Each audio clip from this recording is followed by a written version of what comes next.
Good morning to all of you. Good afternoon.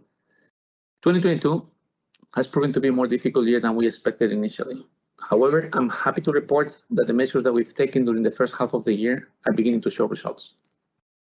We are focused on 5 key areas: continue to build our sales capabilities, accelerate operational efficiencies, improved our cost structure, advance inflation pass-through management, and significantly improved our cybersecurity. As a result, we have improved EBITDA margins sequentially by 3.3 percentage points, grown sales by 10.3%, initiating our expansion to the Philippines, and locked up the commitment of our major shareholders.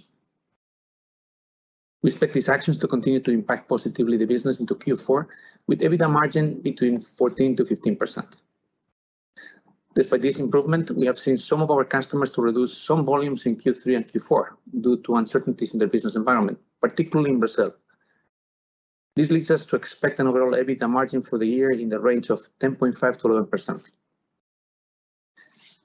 While we're just beginning to see the impact of our actions in the results of the second half of 2022, we do expect to have a significant ongoing effect and position us as well for a much stronger 2023, continuing the trend and the exit rate of the second half of 2022. Let me take you through the actions taken and the impact expected. As a key component of our transformation plan, expanding our sales capabilities is essential to grow into the right segments and geographies. Among other things, we have started a new partner channel, we have started an inside sales program, we have improved account management with a particular focus on platinum accounts. As a result, we've seen an improvement of 10.3% growth year-on-year after a record Q2. We expect to finish Q4 with sales in excess of 60 million total annual value, placing us in a much better position to start 2023. As you also know, we place significant emphasis on the continued improvement of our delivery capabilities. In addition to efficiencies of 27 million achieved during 2022, which are focused on program level improvements, we have launched a new phase of operational improvements with broader focus on areas such as attrition, absenteeism, or shrinkage. We call it Project Breakthrough. We have tested the new processes in 10 centers, showing improvements between 1 to 2 percentage points of EBITDA margin.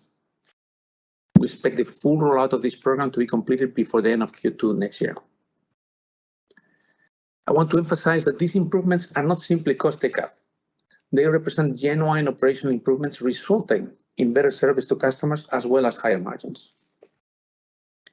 We have completed our consolidation of 3 regions with a reduction of more than 700 support roles and have improved our vendor management.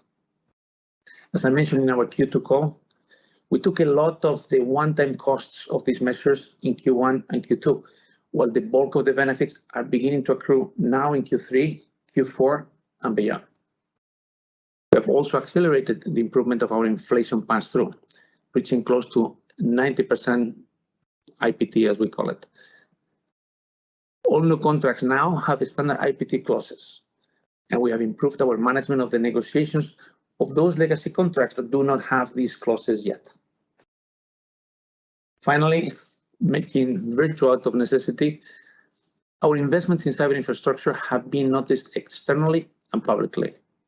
You can look us up on sites such as Security Scorecard, a security rating company where we figure significantly ahead of the competition. And also very happy to announce the launch of a new operation in the Philippines on the back of new demand of existing clients and Philippines-specific new clients. We expect revenue in the first year to be between $20 to $30 million. Also this quarter, we announced the lock-up commitment of our major shareholders, representing more than 70% of the company ownership. Now, 2023 will be our last year of abnormally high financial expenses. We have a 2023 business plan that should sufficiently cover our financial obligations. But in order to provide additional reassurance to customers and investors of our ample liquidity, we are evaluating a number of offers for financing alternatives from existing investors and also from international banks.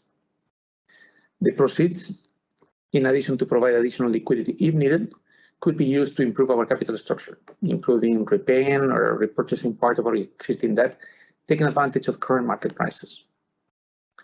We expect to make an announcement on this over the next few weeks. I would not like to finish without sharing with you our progress in ESG. This continues to be an ongoing priority for Atento. We measure our progress month to month and quarter to quarter. You can check us out with independent parties such as Sustainalytics that already positions Atento as a leader in the industry.